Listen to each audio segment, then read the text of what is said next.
Hello everyone, in this video, we will see how to install Apollo Group TV on your iPhone. Open Safari or any web browser on your iPhone. Visit the Apollo Group TV official website. Log into your account or create one if you haven't already. Look for the iOS app download link.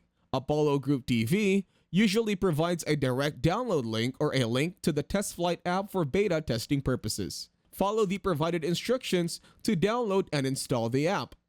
Downloading the app directly if a direct download link is available. If Apollo Group TV uses Test Flight for app distribution, you will need to download the Test Flight app from the App Store. Open Test Flight and enter the invitation code provided by Apollo Group TV. Download and install the Apollo Group TV app through Test Flight. Open the app and log in with your Apollo Group TV credentials. If Apollo Group TV is not available through these methods, you may need to contact their support for further instructions or check their official resources for the latest installation procedures. If you found this video helpful, you can thank me with a like and subscribe to the channel. See you in another video.